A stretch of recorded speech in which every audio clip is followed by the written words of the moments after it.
Well, today we have my 1979 Chrysler New Yorker, which, as you can see, yes, I'm trying to sell. I have too many cars and I can't keep them all. So this is the one that I've decided to let go. And this one only has 55,000 miles. It is a two-tone, which you can see. It's kind of hard to see because it's like a white and a beige, but it is a two-tone with the nice Goodyear white walls. And yeah, so this is a very rare car, as Chrysler only made these from 1979 to 1981. This car is equipped with the 360. It has the lean burn, which is still intact and working. And it's also the Fifth Avenue edition, which has a few cool little tricks, which I will show you once we get in depth. So this car is very clean, very straight and solid. Of course, except, aside for Chrysler's shoddy workmanship in the, late 70s, right around that bankruptcy time. This car has every option except for an 8-track. It's really clean, except for minor rust, which I will show you, since I am trying to sell this car. But all in all, it's very solid. I've had it for about a year and a half, 2 years now, and I love driving it. It floats down the road, and it's like you're on a cloud.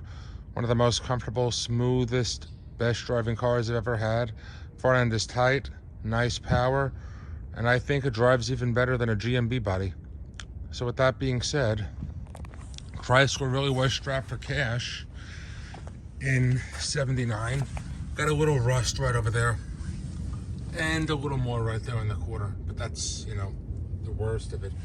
So because they were so strapped for cash, they essentially just took a B body like a Fury or a Monaco, and they reworked new sheet metal onto it. And these cars were not successful at all, unfortunately. And that's why they didn't last long. '79 was the most successful year. And these also were along with the Chrysler Newport and Dodge St.Regis. The St.Regis also had hidden headlights, which I think were even cooler because they were clear, retractive doors, which from a distance, like the Dodge Magnum, looked like European headlights. Whereas this car does not have that, just the typical, traditional Chrysler New Yorker hidden headlight covers with your crystal hood ornament. You have your lamp indicators over there, which work.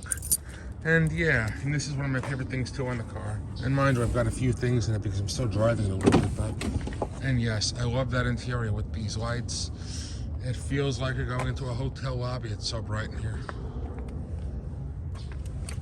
Really nice padded with your windows, window lock, power locks over here. So let's go inside and start her up. This also was one of the first cars, instead of having a buzzer, to have. I don't know if you can hear that, but it's beeping. So let's do it. This is going to be a cold start too. And coming up, John, and it has been sitting for a while. Shut the AM radio. It'll start. It's just been sitting for a while. See? There we go.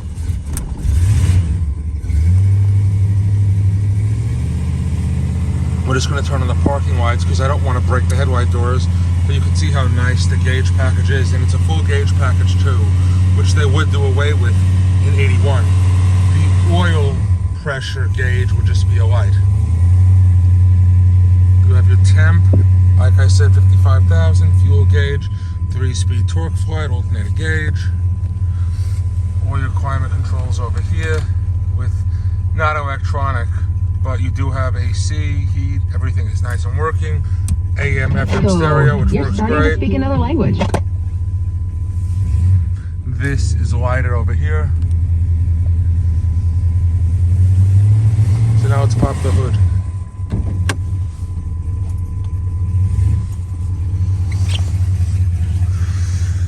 And as you can see, show you a sticker right there.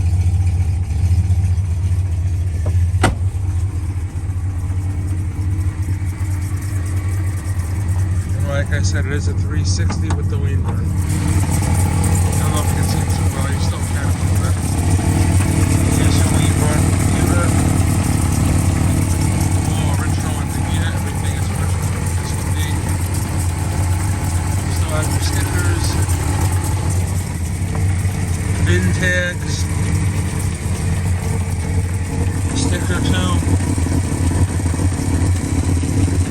Really nice car.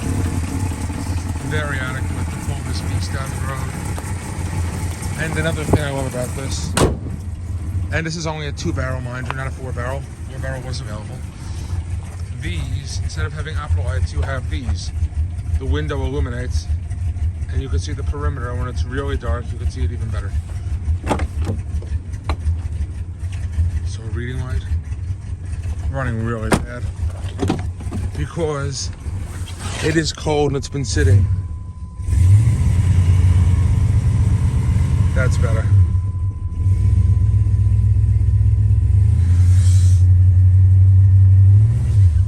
Open up the trunk. And like I said in here, so your reading light, lavalier straps.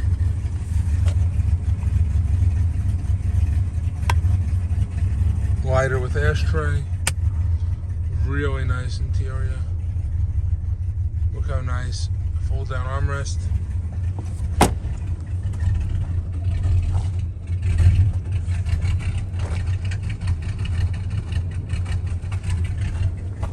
If you rear defroster too. And so we don't waste gas, let's shut it off. But it'll start right back up, of course. And I've driven this car all over. It really is a really, really nice riding car. And I have taken it all over. My battery might die, so I apologize.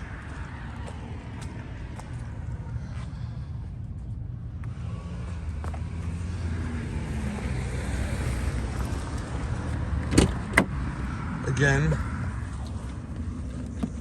the most comfortable seats you've ever sat in. These Chrysler seats really are amazing. Also, ashtray with lighter. Lighter is in the glove box. The original Chrysler floor mats. And I really think, like I said, this car is even nicer than a GM B-body or a Ford Panther, which I have both. And look how bright it is there. It's just so amazing. It really is. Louvers like a Lincoln. So this really is, so many people have asked me while driving, is that a Lincoln, is that a Buick? People don't know what the hell it is. So if you're driving this, you really dominate because nobody knows what the hell you're driving. You get to be incognito. Open up the trunk and then we'll wrap it up.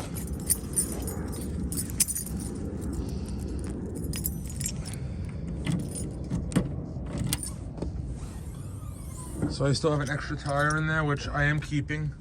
You also have your ThermoGuard battery in there, which is pretty cool. And then you also have your spare tire in there with jack and everything. Original jacking sticker. Other jacking sticker. Trunk release, which works. And like I said, rear defrost. Loaded car. Every option. The steering wheel is mint, no wear whatsoever. Look at these seats, no rips, no tears, no cracks. Leather is soft as it was the day it left the factory. Headliner is mint. Visors are mint. You even still have your starting instructions, Chrysler Motors over there, everything. It's just such a nice car, it really is. Tilt wheel, cruise control works. The only thing it doesn't have, which wasn't even an option, was automatic headlights. Or an 8-track player. Dual ashtrays. And yeah, I really don't want to sell this car, but I can't keep them all. Cornering lights. And I love this two-tone. It really is a sharp color. This car, actually, I will post in the video. This was the flagship color, actually. So all their advertisements for 1979 had this two-tone. Designer cream and designer beige, it's called. Don't mind the coffee in there. But it really is just a really nice, fun, easy car to get in and go. And again, nobody's going to recognize you when you're driving this car. It's just a really fun piece of automotive history, especially if you're a Mopar fan. Well, anyways, for now, this is At.Regis signing off.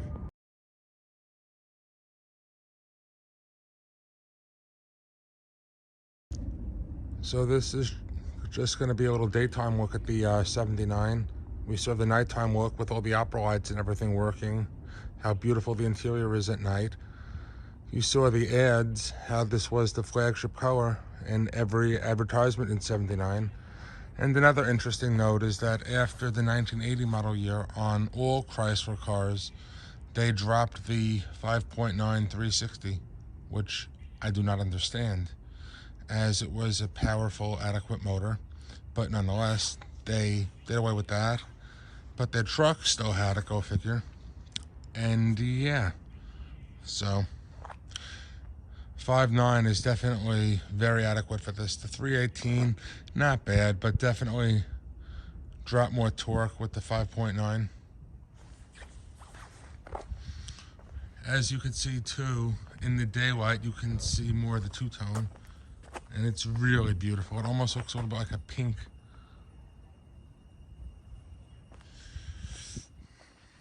Love this grille and this front end with your turn signal indicators on the thing, which also will eliminate if you have a bulb out. Similar to GM, but not exactly like it.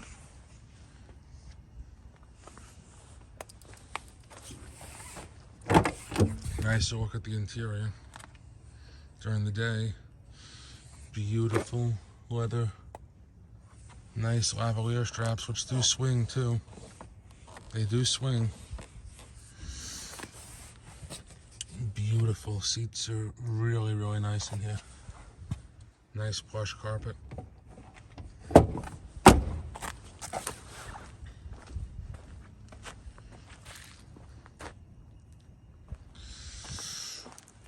Gas door behind here.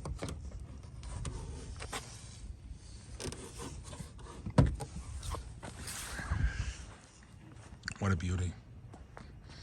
You can see the vinyl top is really nice. For a 79, the vinyl top is really, really nice.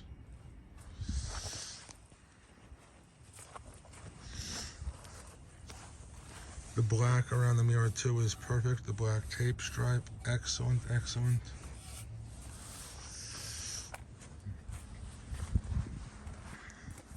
Cornering lights there.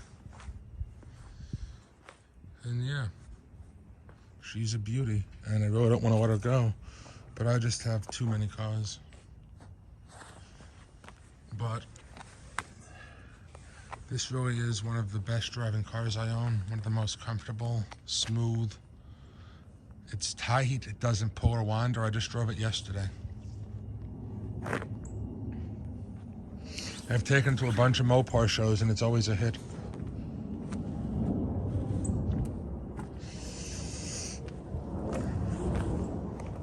Anyways, signing off for now.